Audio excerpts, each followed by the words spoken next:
করে ঠিক আছে সর্ব ফার্স্ট হচ্ছে টেলিগ্রাম ডাউনলোড করে নিবা ঠিক আছে ডাউনলোড করার পর সেভ টু অপশন থেকে থ্রি ডট আইকন থেকে সেভ টু ডাউনলোড করে নিবা ঠিক আছে তো তারপর তোমরা যেটা শেয়ার অ্যাপসে যাওয়ার পর এখানে থেকে ডাউনলোড অপশনে যাওয়ার পর টেলিগ্রামে যাওয়ার পর যেটা তোমরা এখান থেকে এডি ফ্রি ফায়ার এটা ইনস্টল করে নিবা ঠিক আছে সো ফার্স্টে ইনস্টল করা আছে তারপর যাবে তোমরা এখান থেকে ব্যাক যাওয়ার পর এখানে তোমরা একটা ওবিবি ফাইল পাবা সেটাও তোমরা টেলিগ্রাম থেকে এখানে যে ওবিবি লেখা আছে ওবিবিতে ক্লিক করে এই ওবিবিটা ডাউনলোড করে সেভ টু ডাউনলোড করে নিবা ঠিক আছে তো সেভ টু ডাউনলোড করার পর এখানে ওবিবিটা পাই যাবে ওবিবিতে ক্লিক করে তোমরা ভিউ করবে যে নিচে আমার ওবিবি আছে এটার উপর চাপ দিয়ে ভিউ করবে এরপর এটা কপি করবে ঠিক আছে কপি করার পর উপর টেলিগ্রামে চাপ দিবা ডিভাইস স্টোরেজ তারপর অ্যান্ড্রয়েডের পর যাবা এই ওবিবিতে ঠিক আছে ওবিবিতে যাওয়ার পর ডাইরেক্ট এই নিচে গোল আইকন থেকে পেস্ট করে দিবা ঠিক আছে পেস্ট করে দেওয়ার পর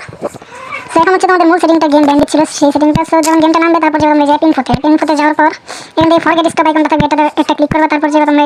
এগুলো তো প্রথম অবস্থায় তোমাদের সবগুলো ক্লিয়ার থাকলে ভালো আর ক্লিয়ার না থাকলে ক্লিয়ার করে নিবা ঠিক আছে তো ডাটা যেন কি না হয় শুধু ক্লিয়ার ক্যাচটাই ক্লিয়ার করবে ওকে সো তারপর তোমরা এরকম ইন্টারফেস আসবে এবং ইন্টারফেসের মধ্যে তোমরা চালু করবে শুধু এনিমেল ফাংশন ঠিক আছে এনিমেল ফাংশনটা আর হচ্ছে এম কিলটা ঠিক আছে আর হচ্ছে নিচে থেকে বুফ এটা ফুল করে দিবা তারপর এই যে মাঝখানে এখানে চাপ দিয়ে এসপিতে যাওয়ার পর এটা অন করে দিবা বাস আর কোনো অন করা লাগবে না এরপর যদি তোমাদের হঠাৎ করে গেম থেকে অটো ব্যাক দিল তখন যেরকম চাপ দিবা ঠিক আছে চাপ দেওয়ার পর জ্যাপ ইনফো এখান থেকে স্টোরেজ তারপর যেরকম এই ক্লিয়ার ক্যাচ ঠিক আছে ক্লিয়ার ক্যাচটা করার পর হালকা করে ব্যাক যাবে এখান থেকে ফরগেট স্টপটা করে দিবা ঠিক আছে তো তারপর যদি ক্র্যাশ মারে অর্থাৎ ক্র্যাশ প্রবলেম হয় তখন তোমরা ক্লিয়ার ক্যাচটা করে নিবা ওকে আর এরপরে যদি তোমাদের এই গেম 2-3টা ম্যাচ অর্থাৎ 3টা হয় 3 গেম প্লে করার পর এরপর তোমরা গেম থেকে বের হয়ে ক্লিয়ার ক্যাচটা করে নিবা ঠিক আছে এটা করে নিলে তোমাদের ব্ল্যাকলিস্ট অথবা ব্যানের কোনো প্রবলেম হবে না ঠিক আছে আর যারা অফলাইন ব্যান দিতেছিল অর্থাৎ অফলাইন গেলে ব্যান দিতেছে সেটা এখন ক্লিয়ার করে দিতেছি সো গেমটা ডাউনলোড আমি ক্লিয়ার করে দিতেছি সো ওয়েট করো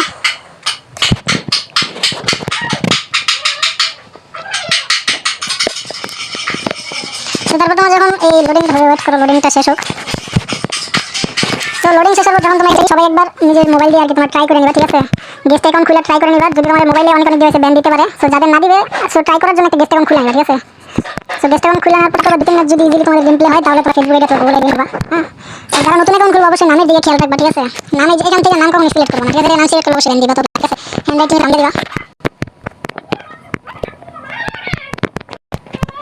হ্যান্ড রাইটিং যখন একটা নাম দিয়ে দিবা বাটন থেকে নাম ক্লিক করবা নাম ক্লিক করে অবশ্যই ব্যান দিবে ঠিক আছে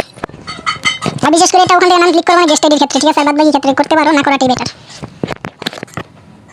সো যারা অফলাইন যাওয়ার আগে যে সেটিংয়ে যাওয়ার পর